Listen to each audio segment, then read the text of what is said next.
आपको ये सबसे पहला विचार कहाँ से आया? 97 में मेरे पिताजी की किडनी खराब हो गई थी। परिवार में से कोई किडनी का दान नहीं कर सकता है। ऑर्गन के लिए कहीं पे भी आप अप्रोच करते हो, तभी लोग हमें गालियाँ भी देते थे, मारने के लिए भी दौड़ते थे, जल्लाद जैसे शब्द भी सुनाते थे कि आपके स्वजन के अंगों की स्वर्ग में ज़रूरत नहीं है, लेकिन पृथ्वी के ऊपर है, क्योंकि उनकी वजह से, आपके स्वजन के अंगों की वजह से जो कैसे आप कर पाते हो? अगर ये फैमिली में सुख का प्रसंग है या दुख का प्रसंग है, उसको भी छोड़ा हुआ है, क्योंकि आज देश में हर साल 5 लाख से अधिक लोगों की मौत अंग न मिलने की वजह से होती है। How can you identify? तो हमारे पास जब भी ऑर्गन्स आते हैं, जब भी कोई ब्रेन डेड पेशेंट है, जो जिसको ऑर्गन मिला है वो परिवार की खुशियां अलग रहती है, उसके ब्लेसिंग अलग रहते हैं। परम पूज्य दीदी माँ ने कहा था कि पहले लोग कहते थे अब विवाह करो, संतानों को जन्म दो, आप नहीं रहेंगे लेकिन आपकी निशानियां रहेगी। सही। लेकिन ये कितना सुंदर है कि हम नहीं होंगे फिर भी हमारा हृदय किसी और में धड़क रहा होगा। हम नहीं होंगे फिर भी हमारी किडनी किसी दूसरे के रक्त को पवित्र और स्वच्छ कर रही होगी। हम नहीं होंगे फिर भी हमारा लीवर किसी दूसरे के भोजन को हाड़, मांस, मज्जा और रस बना के उनके शरीर का पोषण कर रहा होगा। हम नहीं होंगे फिर भी हमारी आंखें जगत के सारे सुंदर दृश्य को देखते हुए धन्य हो रही होगी। नहीं होंगे हम फिर भी होंगे हम। हाय फ्रेंड्स, लोग अपने लिए जीते हैं, लोग खुद के लिए करते हैं या दिन रात अपने लिए ही काम करते रहते हैं। आज एक ऐसी हस्ती हमारे साथ है कि जो लोगों के लिए जी रहे पिछले 20 साल से, जिन्होंने एक नया बेंचमार्क क्रिएट किया है, जिन्होंने सूरत को लेके गुजरात और गुजरात से लेके पूरे इंडिया में अपना नाम किया है, और वो भी बहुत ही निस्वार्थ प्रवृत्ति से। और ऐसा एक सब्जेक्ट या ऐसी एक मुहिम उन्होंने छेड़ी है कि जो अपने आप में हर वक्त एक नई चैलेंज क्रिएट करती है। तो आइए मिलते हैं हमारे सूरत के बहुत ही जाने माने हस्ती नीलेश भाई मांडलेवाला से। सर वेलकम ये पॉडकास्ट में। और हमें बहुत ही गर्व है आप पे कि आपने जो ये मुहिम छेड़ी है पिछले 20 साल से, और जो आप ये उम्दा काम कर रहे हैं उसके बारे में हम आज ये व्यूअर्स को बताना चाहते हैं कि क्या ऑर्गन डोनेट की इम्पोर्टेंट है, क्या इससे काफ़ी लोगों को एक नई ज़िंदगी मिलती है। तो सर ये जो सब्जेक्ट है वो बहुत ही सेंसिटिव है, बहुत ही ज़रूरी है। तो ऐसी क्या घटना बनी कि जो आपने ये मुहिम छेड़ी और पिछले 20 साल से आप लगातार इसके पीछे काम कर रहे हो? मेरे पिताजी की किडनी खराब हो गई थी और वह 2004 में डायलिसिस के ऊपर थे, और उस समय हमने देखा कि डायलिसिस की पीड़ा क्या होती है। तभी हमने तय किया, हमने भी हमारे पिताजी को किडनी के देने के लिए बात कही थी, लेकिन उन्होंने मना किया। और किडनी की डायलिसिस की जो पीड़ा थी वो हमने देखी, तो हमने तय किया कि ऐसे जो किडनी फेलियर के मरीज़ है उनके लिए कुछ ना कुछ करना चाहिए। वहाँ से ये प्रवृत्ति की शुरुआत हुई। बहुत बढ़िया।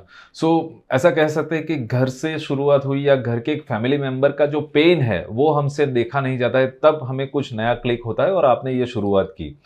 तो जब आप आज की डेट में ऑर्गन के लिए कहीं पे भी आप अप्रोच करते हो या सामने वाले को आप कुछ भी अपनी बात रखते हो, तो सबसे पहला आपका सेंटेंस क्या होता है, कैसे उसकी शुरुआत करते हो? क्योंकि घर पे कुछ ना कुछ माहौल ऐसा रहता है, वो टेंस में चल रहे हो, और वहाँ पे वापस ये एक ऐसी बात छेड़ना, तो उसमें कैसे आप शुरुआत करते हो उस चीज़ को? नैन भाई, परिवार को, ऐसे ब्रेन-डेड व्यक्ति के परिवार को समझाना बहुत ही कठिन होता है।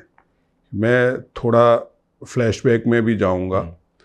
शुरुआत में जब भी हम लोगों ने कार्य की शुरुआत की थी, तभी लोग हमें गालियाँ भी देते थे, मारने के लिए भी दौड़ते थे, जल्लाद जैसे शब्द भी सुनाते थे।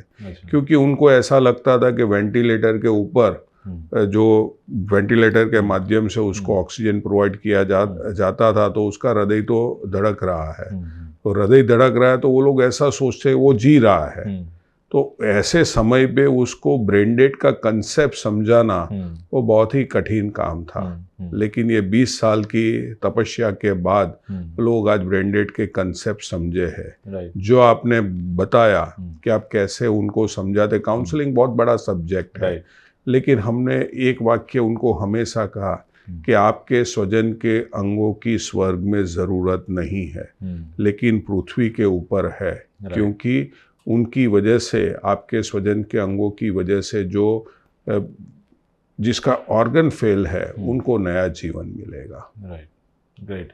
सो ये अपने आप में एक बहुत बड़ी चीज़ है कि वह मोमेंट में उनको समझाना, कन्विंस करना, और वहाँ से आप आगे बढ़ रहे हो। तो कई बार हमारे पास बहुत सारे एक्सक्यूज़ रहते हैं कि भाई मेरे पास काम बहुत ज़्यादा है, मेरा बिजनेस है, मेरा फैमिली है, मैं कहाँ से ये सब करूँगा, कि काफ़ी बार आपको भी आपके साथ जो जुड़े हुए लोग रहते हैं उनमें ये देखने को मिलता है। आप कैसे ये मैनेज करते हो? ये पिछले 20 साल की जर्नी में आपने अपना बिजनेस भी बहुत अच्छे से किया, आपने फैमिली को भी संभाला, चैम्बर्स में भी आप प्रेसिडेंट रह चुके हैं, तो ये पूरी कैसे आप कर पाते हो? अगर ये सीक्रेट अपने व्यूअर्स को सीखने को, समझने को मिले तो शायद ये मुहिम में और भी लोग जुड़ पाएंगे आपके साथ। नैन भाई, सबसे पहला काम है मैनेजमेंट का। राइट। मैनेजमेंट के बगैर सब कुछ अधूरा है। सही है। आपको काम की प्रायोरिटी देने चाहिए कि जब भी ऐसा ब्रेन डेड केस आता है तो हमारे लिए पहली प्रायोरिटी है ऑर्गन डोनेशन। राइट। हमने कई बार ऐसा होता है कि फैमिली के फंक्शन भी छोड़े हुए हैं, फैमिली में सुख का प्रसंग है या दुख का प्रसंग है उसको भी छोड़ा हुआ है। तो मैनेजमेंट सबसे ज़्यादा ज़रूरी है। और एक ही विषय है कि सबसे पहले फैमिली भी नहीं आता है, कोई नहीं आता है, सबसे पहला आता है ऑर्गन डोनेशन। हमारी लाइफ में हम लोग जीते हैं, अंगदान से जीते हैं और अंगदान के विषय को ही आगे लेके चलते हैं। उसीलिए लाइफ को 20 साल से समर्पित कर दिया है ये कॉज के लिए, क्योंकि आज देश में हर साल 5 लाख से अधिक लोगों की मौत अंग न मिलने की वजह से होती है। तो जिसके परिवार में ये दिक्कत होती है उनको पता होता है कि अंग की इम्पोर्टेंस क्या है, ज़रूरत क्या है। राइट। और कई बार ऐसा भी होता है कि आपके ऊपर कोई कॉल आया या कोई किसी ने मैसेज दिया कि इनको ये ऑर्गन की ज़रूरत है। हाउ कैन यू आइडेंटिफाई कि ये सही में उनको ज़रूरत है या कोई फ्रॉड है या कैसे है, वो कैसे आप उनको समझते हो? नैन भाई, ऑर्गन किसको अलॉट करना वो हमारा काम नहीं है। ओके। जिसको भी ऑर्गन्स की रिक्वायरमेंट होती है तो उनको जो अस्पताल में वो ट्रांसप्लांट कराना चाहते हैं वो अस्पताल में उनका नाम रजिस्ट्रेशन की प्रोसेस करनी होती है। और वो अस्पताल उनका नाम सोटो के अंदर रजिस्टर्ड करवाता है, जो गुजरात में ऑर्गन एलोकेशन का कार्य करती है और ministry of health government of Gujarat के अंदर में आती है। तो हमारे पास जब भी ऑर्गन्स आते हैं, जब भी कोई ब्रेन डेड पेशेंट है, हमारे काउंसलिंग के बाद वो लोग हाँ बोलते हैं तो हम सोटो को इन्फॉर्म करते हैं और सोटो उनके वेटिंग लिस्ट के हिसाब से वो ऑर्गन्स को अलॉट करती है। तो ऑर्गन एलोकेशन में हमारी कोई भूमिका नहीं होती है। राइट। मतलब आपका कहने का मतलब है कि आपका एक मीडिएटर का काम है कि जहाँ तक आपको ऑर्गन पहुँचाना है वो फिर हॉस्पिटल या गवर्नमेंट या जो भी उसकी संस्था है वो तय करती है। यस। ओके।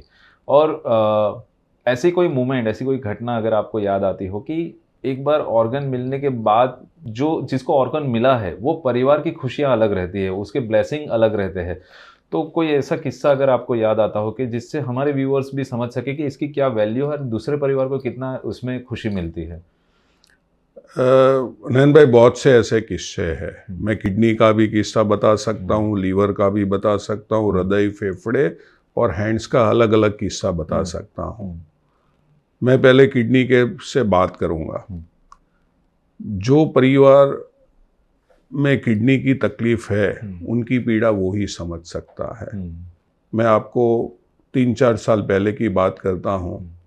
एक लड़की है, अहमदाबाद की रहने वाली है। उनके पिताजी की उम्र, माताजी की उम्र 80+ है। वो 4.5 साल तक वो लड़की डायलिसिस के ऊपर रही। अभी 32 साल की युवान लड़की 4.5 साल तक डायलिसिस पे रहती है और परिवार में से किडनी नहीं दे सकते हैं, तो उनकी पीड़ा कैसी होगी वो परिवार ही जान सकता है। और उनको जब भी किडनी मिली तो उनको एक खुशी का माहौल हुआ। वो हर साल जब भी फादर्स डे आता है तभी मुझे मैसेज भी करती है कि एक फादर्स जो है वो मेरे पिताजी है माता है जिन्होंने मुझे जन्म दिया, लेकिन एक फादर्स आप भी हो कि जिन्होंने मुझे नया जीवन दिया। तो ये किडनी के लिए होता है। लीवर में भी ऐसी होता है कि आज किडनी ऐसा ऑर्गन्स है कि जो परिवार में से भी कोई दे सकता है, लेकिन लीवर ऐसा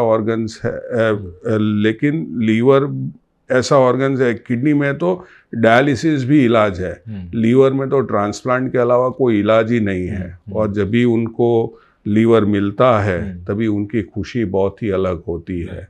हृदय ऐसा ऑर्गन्स है कि जो परिवार में से भी डोनेट नहीं किया जा सकता है, और ऐसे जब भी किसी को हृदय मिलता है और वो उसकी खुशी की सीमा बहुत ही अलग होती है। हमने 2017 में एक 14 महीने का बच्चे का हृदय एक 3.5 साल की बच्ची में करवाया था, और वो हृदय का ट्रांसप्लांट के अभी 8 साल सितंबर महीने में पूर्ण हो जाएंगे। तो वो खुशी बहुत ही अलग है। तो ऐसा तो बहुत है। अभी समझो जिसका एक जो हमने हैंड्स का डोनेशंस करवाया, वो जो लड़का था उसका हाथ और पाँव दोनों इलेक्ट्रिक करंट लगने की वजह से काटने पड़े थे। अभी जो व्यक्ति का हाथ और पाँव नहीं है उनकी पीड़ा क्या होती है आप समझ सकते हो। वो दिव्यांग व्यक्ति को वो स्वावलंबी जीवन के बजाय परावलंबी जीवन जीना पड़ता है। और ऐसे जब भी उनका दोनों हाथ का ट्रांसप्लांट हुआ, आज वो लड़का 3 व्हीलर व्हीकल चला सकता है, 10 किलो वजन उठा के आधा किलोमीटर तक चलता है, स्विमिंग करता है, इवन शीर्षासन भी करता है। तो वो खुशी बहुत ही अलग है। राइट। और कई बार ये समझने में आता है कि ऑर्गन डोनेट करने वाले बहुत कम हैं और यहाँ पे लेने वाले रेशियो ज़्यादा रहते हैं। तो हाउ कैन यू फाइंड, आप कैसे वो टाइप के लोगों को ढूंढते हो कि भाई जिनको डोनेट के लिए आप कन्विंस कर सको? नैन भाई, मैं थोड़ा उसका आंसर अलग से दूंगा। आज हमारे देश में ऑर्गन डोनेशंस का रेट दूसरे देशों की तुलना में बहुत ही कम है। स्पेन में ऑर्गन डोनेशन का रेट है 46% पर मिलियन, यूएसए में 26% पर मिलियन, और 140 करोड़ की आबादी वाला हमारा देश ऑर्गन डोनेशन में बहुत ही पीछे है। हमारे देश में ऑर्गन डोनेशन का रेट है 0.08%, यानी कि 12-14 लाख में केवल एक ही व्यक्ति का अंगदान होता है। उसकी वजह क्या है? तो हमारे देश में ऑर्गन डोनेशंस के प्रति लोगों में डर है। लोगों में ऐसा डर है कि हम आंखों का दान करेंगे तो हमें स्वर्ग का रास्ता नहीं मिलेगा।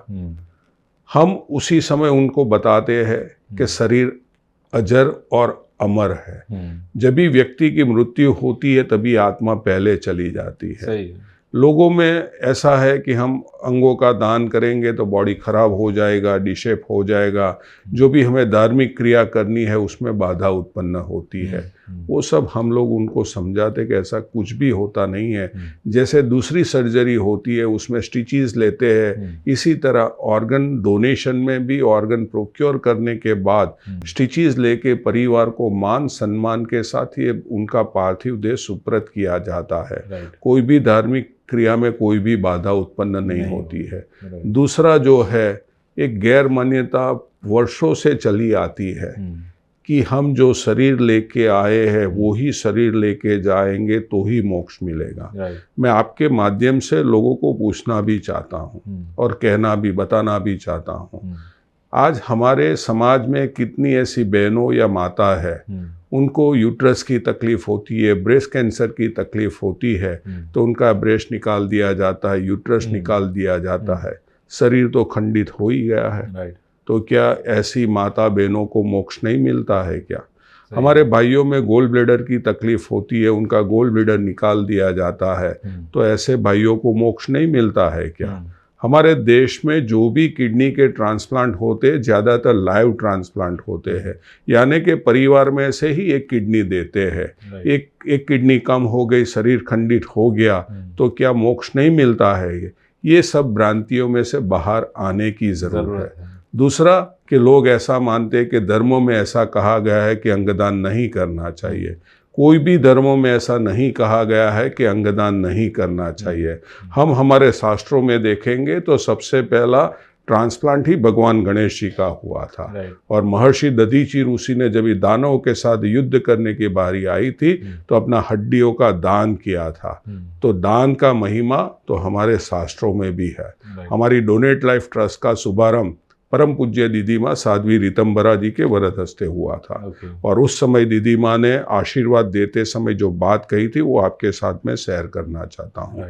परम पूज्य दीदी माँ ने कहा था कि पहले लोग कहते थे अब विवाह करो, संतानों को जन्म दो, आप नहीं रहेंगे लेकिन आपकी निशानियां रहेगी। लेकिन ये कितना सुंदर है कि हम नहीं होंगे फिर भी हमारा हृदय किसी और में धड़क रहा होगा। हम नहीं होंगे फिर भी हमारी किडनी किसी दूसरे के रक्त को पवित्र और स्वच्छ कर रही होगी। हम नहीं होंगे फिर भी हमारा लीवर किसी दूसरे के भोजन को हाड़, मांस, मज्जा और रस बना के उनके शरीर का पोषण कर रहा होगा। हम नहीं होंगे फिर भी हमारी आंखें जगत के सारे सुंदर दृश्य को देखते हुए धन्य हो रही होगी। नहीं होंगे हम फिर भी होंगे हम। तो ये दुनिया में हम नहीं हैं लेकिन हम अंगों के माध्यम से दूसरे में जीवित ही है। सही है, बहुत बहुत अच्छी बात आपने कही। और शायद ये हमारे व्यूअर्स देखेंगे तो उनको भी एक ट्रस्ट बिल्डअप होता है कि भाई हाँ ये बहुत ज़रूरी है। और उसी की बात को मैं आगे बढ़ाते हुए कि मान लीजिए कि जो लोगों में अवेयरनेस नहीं है और शायद ये पॉडकास्ट देखने के बाद अवेयरनेस आएगी या उनकी इच्छा जगेगी, तो कहाँ पे वो आपका संपर्क कर सकते हैं और वो जीवित होते हुए अपने सर्टिफिकेशन दे सकते हैं कि हाँ भाई मैं मेरे नहीं होने के बाद ये मैं योजना में जाना चाहता हूँ, तो उसके लिए क्या सुविधा है या क्या उनके ये है? नैन भाई, भारत सरकार नोटोन NOTTO national organ and tissue transplant organisation. आप एक बिजनेस ओनर हो तो सोचिए आपने अब तक अपने बिजनेस की स्टोरी कितने लोगों के साथ शेयर की है? 10, 20, 50? अब सोचिए बिना किसी 1-to-1 के आप अपने बिजनेस की स्टोरी हजारों लोगों तक पहुंचा सकते हो। Sounds interesting right? हम लेकर आए हैं एक नया स्मार्ट और इम्पैक्टफुल सोल्यूशन, बिजनेस डॉक्यूमेंट्री। इसमें हम आपकी ब्रांड का 360 विजुअल शूट करते हैं। आपकी ऑफिस, आपकी फैक्ट्री, आपके टीम, आपकी प्रोसेस, सब कुछ कवर होता है एक सिनेमैटिक स्टाइल में। ऊपर से मिलता है एक स्ट्रॉन्ग वॉइस ओवर जिसके अंदर हर डिटेल कवर की जाती है about your business, about your team और क्यों आपकी सर्विसेज या प्रोडक्ट बेस्ट है। ये एक ऐसी डिजिटल ब्रांड रिप्रेजेंटेशन वीडियो है जो हमेशा ट्रेंड में रहेगी। आप इस वीडियो को किसी भी स्टेक होल्डर को भेज सकते हो या फिर सोशल मीडिया पे प्रमोट करके हजारों लोगों तक पहुंच सकते हो। हमने टेक्सटाइल, डायमंड, IT जैसी कई सारी बड़ी इंडस्ट्रीज के लिए वीडियोस बनाए हैं, जैसे कि अतुल बेकरी, रूंगटा, अवध, हजूरी, ताप्ती वैली स्कूल जैसी कई सारी बड़ी ब्रांड्स के साथ भी वर्क किया है। तो अगर आप 2025 में अपने कंपटीशन से आगे निकलना चाहते हो तो यही सही टाइम है अपने बिजनेस को फ्रंट फुट पे लाने का। हमें कांटेक्ट कीजिए अगर आपको आपका बिजनेस हजारों लोगों तक पहुंचाना है तो। Max media, your personal story teller. जो हमारे देश में ऑर्गन एलोकेशंस का, ऑर्गन अवेयरनेस के पीछे कार्य कर रही है, जो ministry of health government of India के अंदर में आता है। उन्होंने 17 सितंबर 2023 को ऑनलाइन रजिस्ट्रेशन की प्रोसेस शुरू की है। हमारा देश का कोई भी नागरिक अबाउ 18 साल की उम्र का कोई भी नागरिक नोटो की वेबसाइट पे जाके प्लेस कर सकता है। और वो आधार कार्ड के साथ लिंकअप है। आधार कार्ड आप एंटर करोगे तो आपका आधार के साथ जो भी मोबाइल नंबर है उसके ऊपर OTP आएगा। OTP एंटर करोगे तो पूरा फॉर्म ओपन हो जाएगा, पूरा भर सकते हो।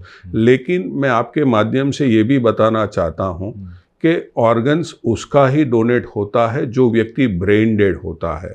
जो हमारे सॉलिड ऑर्गन्स है जैसे कि kidney, liver, heart, lungs, pancreas, intestine, hands, ये सब हमारे जो ऑर्गन्स है उनका डोनेशंस केवल व्यक्ति ब्रेन डेड होता है उसमें ही होता है। और हमारे जो टिश्यूज है, कॉर्निया है, स्किन है, बोन्स है, हार्ट वाल्स है, वो ब्रेन डेड और नेचुरल डेथ में भी होता है। तो ये आप फॉर्म फिलअप करके वहाँ पे भर सकते हो। जैसे आप फॉर्म फिलअप करोगे आपके मोबाइल के ऊपर ही एक government of India health ministry of health का एक प्लेस सर्टिफिकेट भी आ जाएगा। वो डाउनलोड करके आप रख सकते हो। यदि आपने प्लेस किया है, कभी कुछ समय के बाद आपको ऐसा लगे कि ये प्लेज मुझे विड्रॉ करना है, तो भी आप कर सकते हो। आपको ऐसा लगे कि जो मल्टीपल ऑर्गन्स के हमने डोनेशंस का प्लेज लिया है उसमें से ये 2 ऑर्गन नहीं प्लेज करना है, तो भी आप कर सकते हो। हर एक सुविधा उसके ऊपर है। लेकिन आपने प्लेज किया उसका मतलब ये नहीं है कि आपके ऑर्गन्स के डोनेशंस होंगे ही। ओके। और वही पर्सन के फैमिली मेंबर को वो कैसे इन्फॉर्म करेगा, या कि भाई मैंने ये अप्लाई किया हुआ है, ये फॉर्म भरा हुआ है, उसके लिए? उसके अंदर एक नाम लिखना होता है कि जिसमें आप जैसे आप फॉर्म करोगे एक दूसरा मोबाइल नंबर भी उसमें बताना होता है। तो जैसे आप फॉर्म फिलअप करोगे तो वो मोबाइल नंबर के ऊपर भी वो मैसेज चला जाएगा कि फलाने ने आज नोटों के साथ ये प्लेज लिया है और ये ओके। सो ऐसा कह सकते हैं कि अगर ये वेबसाइट की मुहिम या इसको मैक्सिमम लोगों तक पहुंचाया जाए तो शायद इसकी संख्या बढ़ सकती है, क्योंकि ये मुझे ऐसा लगता है कि लेक ऑफ अवेयरनेस है, या कई लोग इसमें जुड़ना चाहते हैं लेकिन उनको माध्यम मालूम नहीं है। तो कोई ऐसा भी होता है, उसको समझो कि वेबसाइट नहीं मिलती है, कुछ तकलीफ होती है, तो हमारी डोनेट लाइफ ऑफिस को कॉल करके भी हम लोग ऑनलाइन उनका फॉर्म भरवा सकते हैं। तो कुछ आप एड्रेस या नंबर बता सकते हैं? हमारी ऑफिस है डोनेट लाइफ की प्राइम शॉपर्स वेसू में ऑफिस है, और जो हमारा कोई भी नंबर है 7573011101 या 1106 पे कॉल करके आप बात कर सकते हो। ओके। जब आपने ये शुरू किया काफ़ी सालों पहले, तब तो शायद आप अकेले होंगे। अभी आपके साथ कितने लोग जुड़े हुए हैं इसके साथ में? मैं तो ऐसा मानता हूँ पूरा देश जुड़ा हुआ है। राइट। क्योंकि आज भले हम लोग सूरत में कार्य कर रहे हैं, लेकिन हम लोग पूरे देश में अलग अलग लोगों के साथ जुड़े हुए हैं। ओके।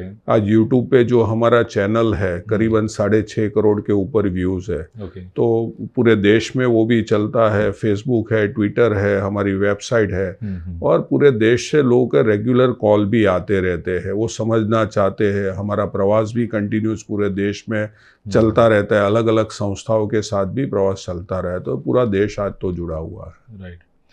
और नीलेश भाई, आपके खुद का विज़न तो बहुत ही बड़ा है, फिर भी 2025 में अभी हम हैं, तो 2030 तक का आपका विज़न क्या है, या ऐसी क्या चीज़ है कि जो मतलब आपके जाने से पहले आप दुनिया में करके जाना चाहते हो? हमने विज़न 2047 बनाया है। ओके। कि जब भी हमारा देश, नरेंद्र भाई ने जो विज़न दिखाया है वही विज़न पे हम लोग भी काम कर रहे हैं, कि जब भी हमारा देश 2047 में शताब्दी वर्ष मना रहा होगा, तभी हमारे देश में कोई भी व्यक्ति की मृत्यु अंग न मिलने की वजह से नहीं होनी चाहिए। और उसके लिए हम लोग अभी यूथ को तैयार कर रहे हैं। क्योंकि आज भारत का जो पॉपुलेशन है, हमारा देश का जो पॉपुलेशन है, इसमें से 65% है वो युवा है। वो ये कॉज को आगे लेके चलेंगे तो मैं मानता हूँ कि हमारा देश जो देने वाला देश है। हमारा देश मानता है, हमारी देश की फिलोसॉफी है वसुदेव कुटुंबकम। सही है। तो वो आगे लेके चलेंगे, उसीलिए हम युवाओं को तैयार कर रहे हैं। राइट। और इसमें गवर्नमेंट का क्या सपोर्ट है, या आपको वहाँ से क्या हेल्प मिलती है? फाइनेंशियल तो कोई हेल्प गवर्नमेंट से नहीं होती है, लेकिन गवर्नमेंट से दूसरा बहुत सपोर्ट है। मैं आपको बताता हूँ, आज लोगों को ऐसा लगता है कि ट्रांसप्लांट केवल बड़े लोग ही करवा सकते हैं, लेकिन ऐसा नहीं है। मैं हमारे गवर्नमेंट ऑफ गुजरात की बात करूँगा, तो गुजरात में कोई भी BPL कार्ड होल्डर है, उनका free of cost transplant IKDRC में होता है। ओके। जो लो इनकम ग्रुप है उनको भी 50% राहत दी जाती है। राइट। जो स्कूल और कॉलेज में पढ़ते बच्चे हैं बिलो 18, उसका भी फ्री ऑफ कॉस्ट ट्रांसप्लांट, और ट्रांसप्लांट के बाद की दवाई भी फ्री ऑफ कॉस्ट दी जाती है। राइट। उनमें कोई नहीं आता है तो उनको CM फंड और PM फंड से राहत दी जाती है। ओके। अभी जब ये प्रोग्राम की शुरुआत हुई, हमारे गुजरात में केवल किडनी का ट्रांसप्लांट हो रहा था, उसके बाद में लीवर का ट्रांसप्लांट की शुरुआत हुई। हृदय का ट्रांसप्लांट 2015 के बाद में शुरू हुआ। ओके। हम लोगों ने, और जो ट्रांसप्लांट हार्ट ट्रांसप्लांट इंस्टीट्यूट है उन लोगों ने उस समय के हमारे मुख्यमंत्री स्वर्गस्थ अभी जो हुए हैं विजय भाई को एक बात की कि सर हार्ट के लिए भी कुछ राहत दी जाए। राइट। तो गुजरात सरकार ने उस समय 7.5 लाख रुपया हार्ट के लिए, लंग्स के लिए 7.5 लाख रुपया और हार्ट और लंग्स के कंबाइंड ट्रांसप्लांट के लिए 10 लाख रुपया की सहाय दी है। राइट। उनके बाद में गुजरात ने फिर हार्ट ट्रांसप्लांट के लिए जो समय पे पहुंचाने के लिए एयर एम्बुलेंस की ज़रूरत होती है, तो गुजरात सरकार ने एयर एम्बुलेंस की भी व्यवस्था की और आज 50,000 पर आवर एयर एम्बुलेंस की गुजरात सरकार की सेवा मिल रही है। तो ऐसे सब गुजरात सरकार का ये होता है। राइट। सो मतलब अभी हम गुजरात में बैठे हैं, कई बार अलग अलग सिटीज़ या कंट्रीज़ या स्टेट से आपके पास कुछ ऐसी अपॉर्चुनिटी आती होगी कि भाई इनको हार्ट या कोई भी ऑर्गन डोनेट करना है, तो वो भी आप इजीली मैनेज कर सकते हो विद गवर्नमेंट हेल्प? हाँ, गुजरात, आज समझ लो हम गुजरात में है, कल हमें दूसरे स्टेट से कोई बोलता है कि यहाँ ब्रेन डेड का केस है, तो हम उसके पास से पहले तो मंगवाते हैं कि ब्रेन डेड है कि नहीं है। उसके लिए ब्रेन डेड डिक्लेयर करने के लिए एपनिया टेस्ट बहुत ज़रूरी होता है। तो हम उसको बोलते हैं कि आप एपनिया टेस्ट का रिपोर्ट भेजो। वो एपनिया टेस्ट का रिपोर्ट हमें भेजेगा, वो रिपोर्ट बराबर होगा तो फिर वहाँ का जो सोटो रोटो जो भी होगा उनको साथ हम बातचीत कर देंगे कि ये अस्पताल में आपके जो सोटो है या रोटो है उसमें ये अस्पताल में ये व्यक्ति ब्रेन डेड है, उसका कॉन्टेक्ट नंबर ये है और ये उसका रिपोर्ट है। फिर वहाँ की टीम जाके पूरा कोऑर्डिनेशन करेगी। ओके। और मेनली हमारा ये पॉडकास्ट बनाने का मकसद यही है कि लोगों में ट्रस्ट आए, अवेयरनेस क्रिएट हो और ज़्यादा से ज़्यादा लोग आपसे जुड़े। तो आप ये माध्यम से व्यूअर्स को क्या ऐसा मैसेज देना चाहोगे कि जिससे और आपका काम आसान हो जाए और लोगों को और सुविधा मिले?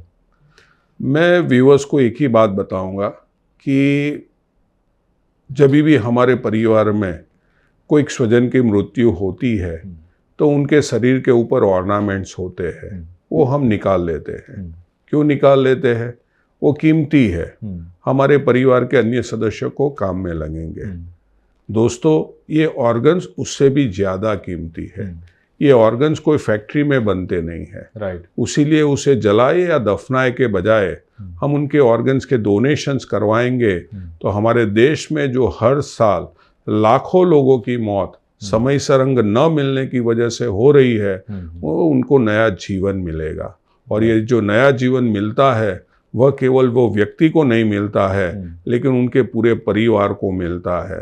तो दोस्तों, हम सब संकल्प करें कि जब भी कोई व्यक्ति ब्रेन डेड हो या उनकी जानकारी हमें मिले तभी उनके ऑर्गन्स के डोनेशंस करवा के हमारे देश में जो हर साल लाखों लोगों की मौत अंग न मिलने की वजह से हो रही है उनको नया जीवन देने के लिए आगे आए। अंगदान जीवन दान का संदेश समाज में फैलाए, यही बात है। और सांसें निकलते ही यह शरीर नश्वर बन जाएगा, सांसें निकलते ही यह शरीर नश्वर बन जाएगा। अंगदान कर ले रे मानव, तू ईश्वर बन जाएगा। जन्म महान कर, कर्म महान कर, धर्म महान कर, अंगदान कर, अंगदान कर, अंगदान कर। बहुत बढ़िया, बहुत दिल से आपकी आवाज़ ये निकली और हमारे व्यूअर्स को भी काफ़ी कुछ इसमें से नॉलेज मिला। और लास्टली मैं ये पूछना चाहता हूँ कि जैसे ब्लड डोनेशन जो होता है तो उसकी एक बैंक होती है, ब्लड बैंक होती है, तो क्या इसमें भी कोई ऐसी सुविधा है कि भाई जो हम उसको स्टोरेज कर सके या इमीडिएटली वो ऑर्गन ट्रांसफ़र करना पड़ता है? नैन भाई, ऑर्गन में स्टोरेज की व्यवस्था नहीं होती है, ये वो तुरंत ही ट्रांसप्लांट करना होता है। मैं आपको हार्ट के बारे में बताऊं तो हार्ट का ट्रांसप्लांट वो रेस अगेंस्ट टाइम है। 4 ही घंटे में हार्ट का ट्रांसप्लांट कंप्लीट कर देना होता है। और उनका समय शुरू होता है जब भी वो ब्रेन डेड व्यक्ति को ऑपरेशन थिएटर में शिफ्ट करते हैं। हार्ट का ब्लड सप्लाई बंद करके, चेस्ट ओपन करके हार्ट को निकालते, प्रोक्योर करके ग्रीन कॉरिडोर के माध्यम से एयरपोर्ट और एयरपोर्ट से चार्टर फ्लाइट या तो कमर्शियल फ्लाइट के माध्यम से देश में कोई भी कोने में पहुंचना होता है। और वहां से वापस एयरपोर्ट से रिसिपिएंट जो अस्पताल है वहां पहुंच के हार्ट ट्रांसप्लांट करना, मरीज में हार्ट ट्रांसप्लांट करना करके उसका ब्लड सप्लाई शुरू करना, वो समय केवल 4 घंटे का होता है। तो एक एक मिनट बहुत ही अलग होती है, इम्पोर्टेंस होती है। और उसके लिए पुलिस डिपार्टमेंट के द्वारा ग्रीन कॉरिडोर प्रोवाइड किया जाता है। मैं ये जानना चाहूँगा कि ये ग्रीन कॉरिडोर क्या है, या थोड़ा अगर अपने व्यूअर्स को उसके बारे में और डीपली समझ में आए तो। हार्ट का ट्रांसप्लांट रेस अगेंस्ट टाइम है। हार्ट का ट्रांसप्लांट 4 घंटे में कंप्लीट कर देना पड़ता है, और वो समय शुरू होता है जब भी वो ब्रेन डेड पेशेंट को ऑपरेशन थिएटर में शिफ्ट करके उसका हार्ट चेस्ट ओपन करके हार्ट का ब्लड सप्लाई बंद करते, वहाँ से वो समय शुरू होता है। फिर हार्ट को प्रोक्योर करके ग्रीन कॉरिडोर के माध्यम से एयरपोर्ट, और एयरपोर्ट से चार्टर फ्लाइट या कमर्शियल फ्लाइट के माध्यम से देश के कोई भी कोने में पहुंचाना, और वहाँ से वापस एयरपोर्ट से जो हार्ट रिसिपिएंट अस्पताल है वहाँ पहुँच के जो हार्ट ट्रांसप्लांट अस्पताल है वहाँ पहुँच के वो रिसिपिएंट में हार्ट को ट्रांसप्लांट करना, वो समय होता है केवल 4 घंटे का। तो उसी लिए पुलिस डिपार्टमेंट के द्वारा ग्रीन कॉरिडोर प्रोवाइड किया जाता है। तो जब भी हार्ट को लेके जब भी टीम अस्पताल से निकलती है तो तभी एक पूरा कॉन्वे बनता है, उसमें पुलिस कार होती है, डॉक्टर्स कार होती है, कॉन्वे पूरा ऐसे बनता है। और जब भी रास्ते में जो भी सिग्नल्स आते हैं उसको ग्रीन किया जाता है।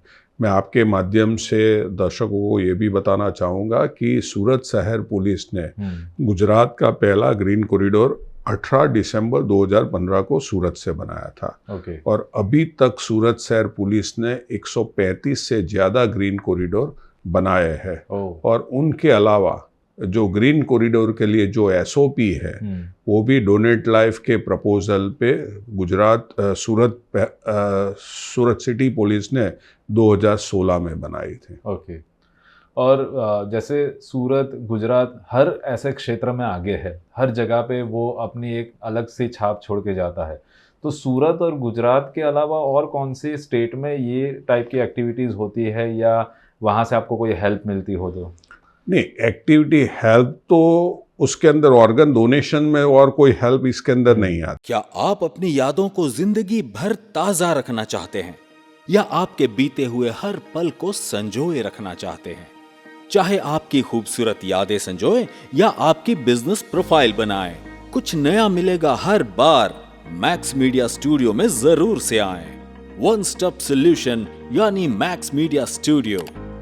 Pre wedding photoshoot, wedding photography और video shooting, maternity shoot, newborn baby 1 year photography package, kids photography, modelling photography, corporate movies, TV adverts, variety of framing और कस्टमाइज्ड गिफ्ट आइटम्स। 6000 से भी ज्यादा स्क्वायर फीट में फैला हुआ सूरत का सबसे बड़ा फोटो हब है मैक्स मीडिया, जहां हमारी यूएसपीज हैं customised setup for kids photography, 1000 से भी ज्यादा imported kids props, pre wedding के लिए स्टोरी राइटर से डायरेक्टर तक की team, in house post production infrastructure, year 2000 से इस फील्ड का experience, drone, giant LED screen, mixer, WiFi, live screening और बहुत कुछ।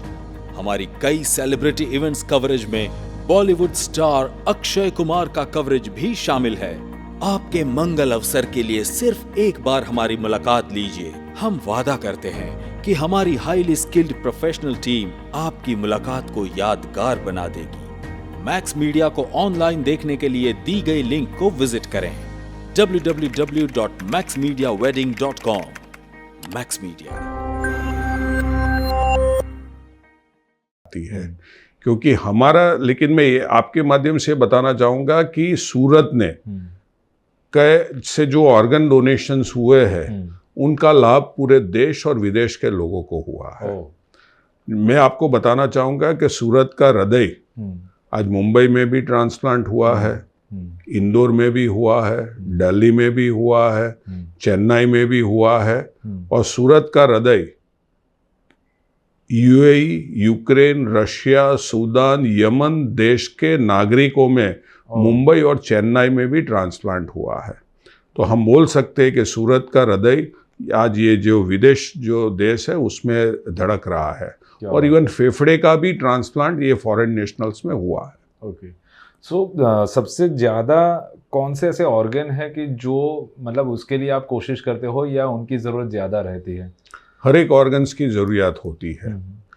किडनी और लीवर ऐसे ऑर्गन्स है कि जो परिवार में से भी दिए जाते हैं, लेकिन हृदय ऐसा ऑर्गन्स है कि जो जीते जी कोई भी नहीं दे सकता है।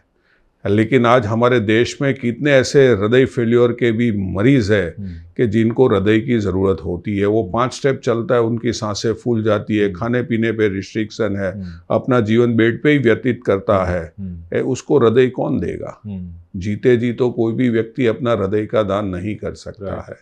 तो हम लोग हमेशा, हमारा ये कोशिश रहता है कि मल्टीपल ऑर्गन्स के डोनेशन हो, जिससे हर एक जो ऑर्गन फेल्योर जो मरीज है उनको नया जीवन मिले।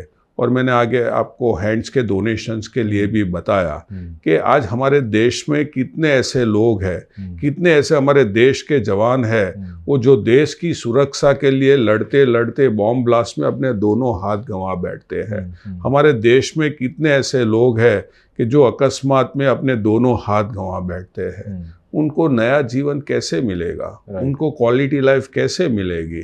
ये सभी को क्वालिटी लाइफ तभी मिलेगी जब ये ब्रेन डेड व्यक्ति के ऑर्गन्स के डोनेशंस होंगे। मैं आपके माध्यम से बताना चाहूँगा कि सूरत ने पूरे देश और गुजरात को ऑर्गन डोनेशन में नई दिशा दिखाई है। गुजरात का पहला इंटरसिटी किडनी का दान सूरत से किया गया। गुजरात का पहला लीवर का डोनेशन सूरत से 2006 में किया गया। गुजरात में पहले बच्चों के किडनी का दान, वो भी 2006 में सूरत से किया गया। गुजरात का पहला हृदय का दान दिसंबर 2015 में, वो भी सूरत से किया गया। गुजरात का पहला हड्डियों का दान वो 2016 में सूरत से किया गया। गुजरात का पहला गवर्नमेंट अस्पताल से अंगों का दान वो भी 2017 में सूरत से किया गया। देश में सबसे कम उम्र के बच्चे का हृदय का दान, 14 महीने का बच्चे का हृदय का दान 2017 में सूरत से किया गया। गुजरात का पहले फेफड़े का दान 2019 में सूरत से किया गया। कोरोना के समय में पूरे देश में अंगदान की प्रवृत्ति में बहुत कटौती हुई थी। उस समय भी, कोरोना के समय में भी सूरत से 200 ऑर्गन एंड टिश्यू के दान किए गए। और दिसंबर 2020 में देश में पहली बार 2.5 साल के बच्चे का मल्टीपल ऑर्गन्स का डोनेशन वो भी सूरत से किया गया। उसमें उसके मल्टीपल ऑर्गन्स डोनेशन में किडनी, लीवर, हृदय, फेफड़े और नेत्रों का दान किया गया। 2021 के अंदर, अगस्त 2021 के अंदर एक ही अस्पताल से, गुजरात में पहली बार एक ही अस्पताल से 13 ऑर्गन एंड टिश्यू के दान किए गए। और 2021 में, अक्टूबर 2021 में देश में सबसे कम उम्र के बच्चे का हैंड्स का डोनेशन, 14 साल के बच्चे का हैंड्स का डोनेशन वो भी सूरत से किया गया। सितंबर 2024 में सूरत से विश्व में सबसे कम उम्र की बच्ची का हैंड का डोनेशन वो भी सूरत से किया गया। 9 साल की बच्ची का हैंड्स का डोनेशन विश्व में ये पहली घटना थी, वो भी सूरत से किया गया। और सूरत ने देश को भी नई दिशा दिखाई है। मैं आपको ये भी बताना चाहूँगा कि जब भी ये प्रोग्राम की हमने 2005 में सूरत से शुरुआत की, उस समय गुजरात में ऑर्गन रिट्राइवल अस्पताल एक भी नहीं थी, 0 ऑर्गन रिट्राइवल अस्पताल थी। आज हमारे यहाँ पे गुजरात में 100 से ज़्यादा ऑर्गन रिट्राइवल अस्पताल है। गुजरात में केवल किडनी का ट्रांसप्लांट थोड़े बहुत अस्पताल में होते थे, 5-7 अस्पताल ही किडनी का ट्रांसप्लांट करते थे, उससे ज़्यादा कुछ नहीं होता था। आज गुजरात में किडनी के ट्रांसप्लांट के अलावा लीवर, पैनक्रियास, हृदय, फेफड़े, हैंड्स का डोनेशन, यूट्रस का ट्रांसप्लांट, ये सब भी होने लगा। आज सूरत ट्रांसप्लांट की फैसिलिटी नहीं थी, तो सूरत में 2020 से किडनी का ट्रांसप्लांट शुरू हुआ, 21 में लीवर ट्रांसप्लांट शुरू हुआ, 22 में हृदय ट्रांसप्लांट शुरू हुआ, और 24 में हृदय और फेफड़े का भी, 25 में हृदय और हैंड्स और फेफड़े का भी ट्रांसप्लांट शुरू हुआ। तो आज ये जो एक्टिविटी हुई, उनकी वजह से जो ट्रांसप्लांट के जो क्षेत्र है उसमें से भी बहुत बड़ा बदलाव आया। पहले हमारे गुजरात के जो भी मरीज थे उनको ट्रांसप्लांट के लिए या तो मुंबई जाना पड़ता था, चेन्नई जाना पड़ता था। आज परिस्थिति बदल गई है। आज जो भी बाहर के जो डॉक्टर्स है, जो निष्णात डॉक्टर है, वो सूरत में आके ट्रांसप्लांट करके जाते हैं, तो हमारे मरीज को घर पे ही उसको अच्छी सारवार मिल रही है। राइट। और लास्टली मैं एक क्वेश्चंस आपको ऐसा पूछना चाहूँगा कि फॉर एग्जांपल अगर मेरे फैमिली में कोई डेथ हुई है और मेरे पेरेंट्स वो कन्विंस नहीं है, तो ऐसे व्यूअर्स के साथ भी होता होगा कि भाई उनको कहीं किसी को सपोर्ट करना है, तो क्या आपकी संस्था में से जाके वो टाइम पे कोई उनको गाइड करता है या काउंसलिंग करता है? ये बहुत ही अच्छा क्वेश्चन है। थोड़े दिन पहले ही ऐसा एक केस था महावीर अस्पताल में। एक बिहार का लड़का था 30 साल का। डॉक्टरों ने उनको काउंसलिंग भी किया था, लेकिन वो परिवार ने मना कर दिया था। राइट। फिर अस्पताल से मुझे कॉल आया कि नरेश भाई, हम लोगों ने तो समझाया है, तो आप जाके उनको समझाओ, कुछ तैयार हो जाए तो हमने जाके पूरा परिवार के लोगों के साथ काउंसलिंग किया। राइट। 2.5-3 घंटे के काउंसलिंग के बाद में वो परिवार ने ऑर्गन डोनेशंस के लिए मंजूरी दी। ओके। वो लड़का जिस जगह पे काम कर रहा था उसका ओनर भी आया।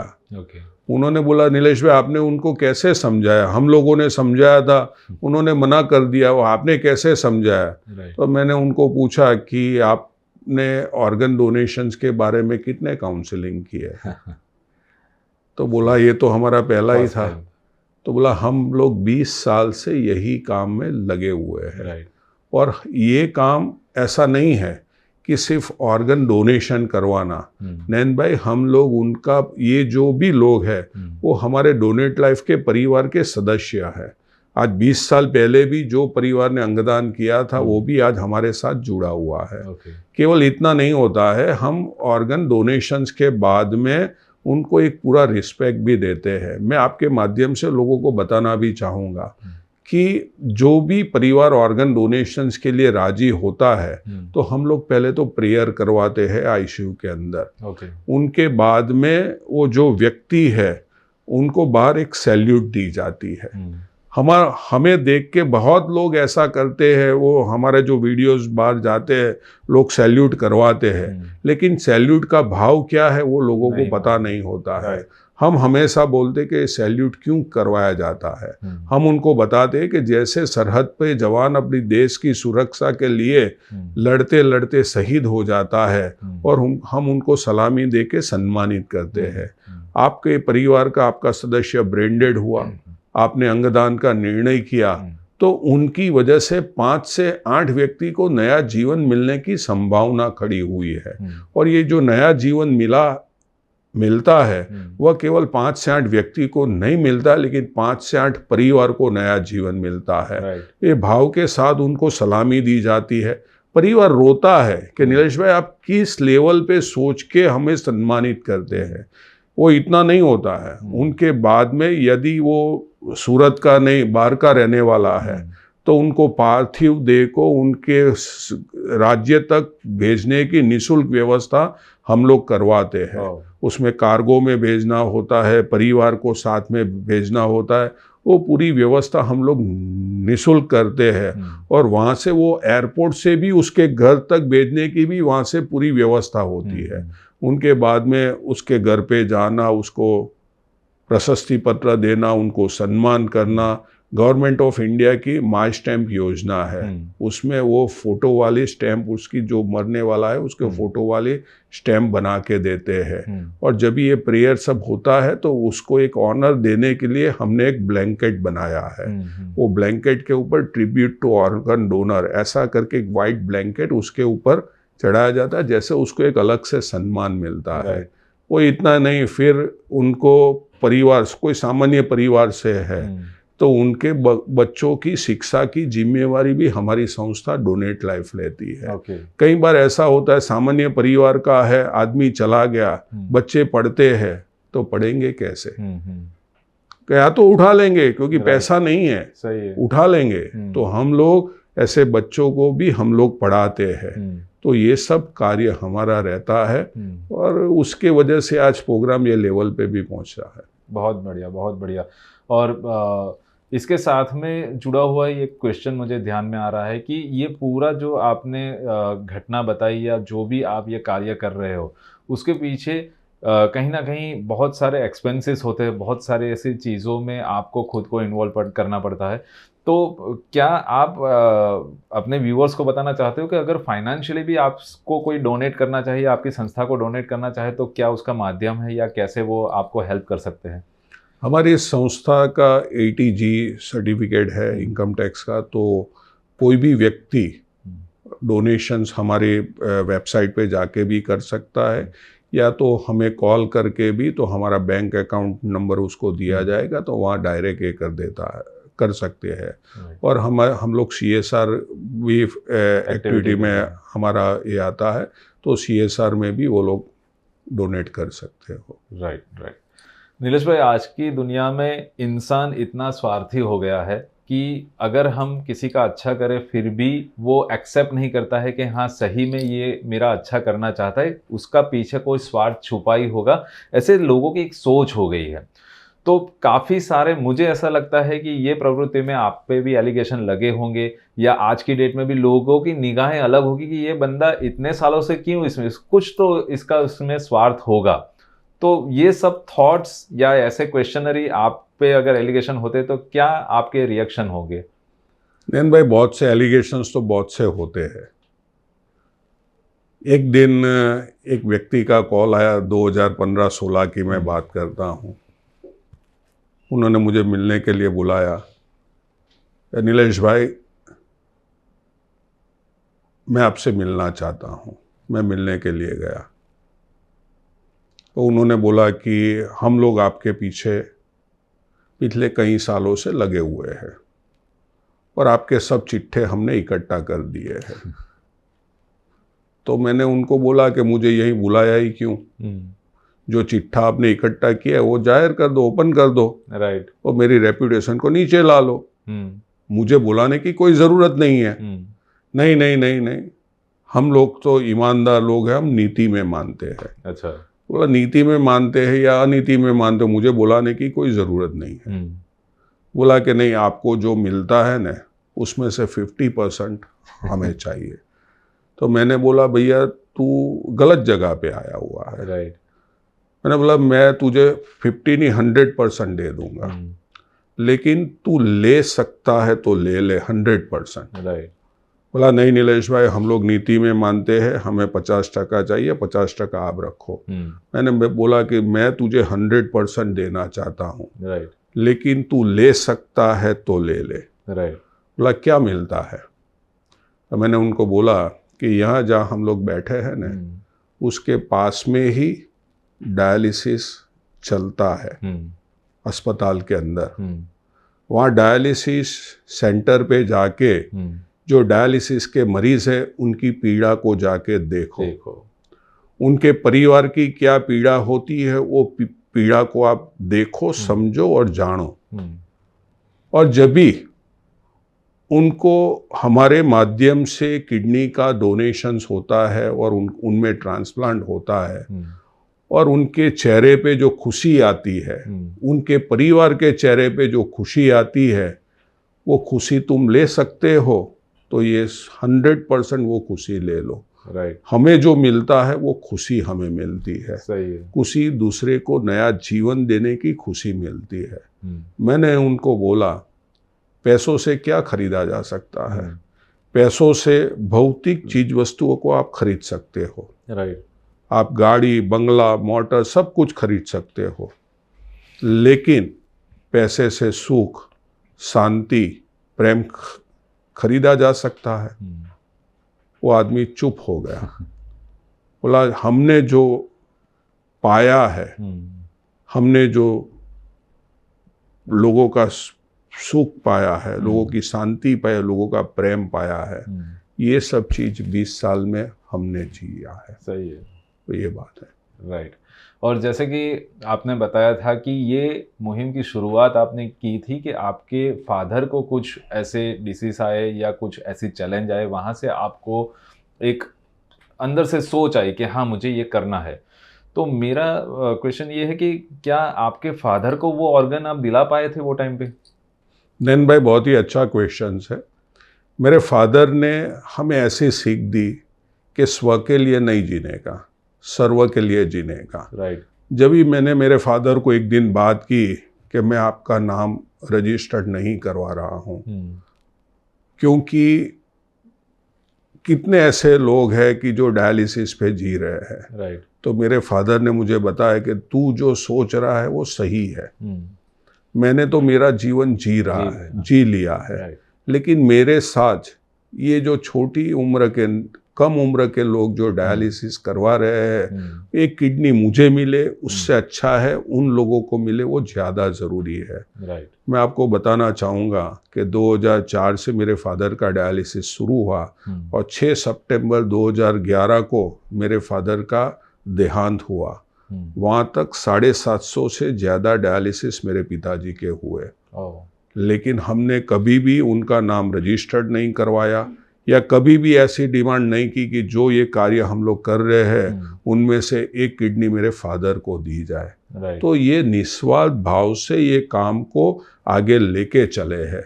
और मैं तो ऐसा जरूर मानता हूँ कि आज हम लोग कार्य करते हैं, लेकिन उसमें परमात्मा द्वारकाधीश का आशीर्वाद, कृपा और प्रेरणा है। आज कितने परिवार में ऐसे ऑर्गन्स की तकलीफ होती है, क्यों किसी के मन में उस समय वो विचार नहीं आया, जब भी पूरे देश में ऑर्गन डोनेशन के बारे में कोई बात ही नहीं चल रही थी उस समय कैसे। और मैं तो एक नॉन मेडिकल पर्सन, एक सामान्य व्यक्ति, कि जिसको ये थॉट दिया गया कि नहीं आप कार्य करो, तो वो मैं द्वारकाधीश का आशीर्वाद, उसकी कृपा और प्रेरणा ही मानता हूँ। और नैन भाई, हर साल हमारी पूरी टीम द्वारका जाके भगवान द्वारकाधीश के चरण में अर्पण कर देते हैं कि जो ये आपने कार्य 1 साल में करवाया है वो आपको अर्पण है, क्योंकि ये हमारा काम नहीं है, वो आपका काम। लोगों को जीवन देना वो आपका काम है, आप हमारे पास करवा रहे हो, ये आपको अर्पण है, ये भाव से हमारा कार्य हो रहा है। Great, great. सो दोस्तों, आपने देखा कि कोई एक इंसान सिर्फ दूसरों के लिए जीता है, कोई एक इंसान जो ऐसे विषय पे काम करता है कि जिसमें पिछले 20 साल उसने अपनी ज़िंदगी के दे दिए। वैसे नीलेश भाई हमारे सूरत के प्राउड ऐसे एक मेंबर है कि जिनको मिलने से या ऐसे पॉडकास्ट से हमें बहुत कुछ सीखने को मिला। शायद आपको भी इसमें से बहुत सारा नॉलेज मिला होगा। तो अभी आप आगे आइए, आप ये मुहिम में आगे आके सर को आप मैक्सिमम हेल्प कीजिए, उनको मिलिए, उनकी संस्था में जाइए। तो डेफिनेटली काफ़ी ऐसे परिवार है जिनको आपकी ज़रूरत है, आपके सपोर्ट की ज़रूरत है। तो सर के माध्यम के द्वारा हम उनको हेल्प कर सकेंगे। सो थैंक यू सर, आप स्पेशल आए और आज बहुत अच्छा आपने हमें नॉलेज दिया, आपने अपना कीमती समय निकाला। सो उसके लिए थैंक यू वेरी मच। नैन भाई, आज मैं तहे दिल से आपका आभारी भी हूँ कि आज ये पॉडकास्ट का में हमें इनवाइट किया और अंगदान के बारे में एक बहुत बड़ा मुहिम है। ये मुहिम जन जन तक पहुंचाने में आपके माध्यम से जो सहयोग दिया, मैं तहे दिल से आपका और मैक्स मीडिया का आभारी हूँ। Thank you.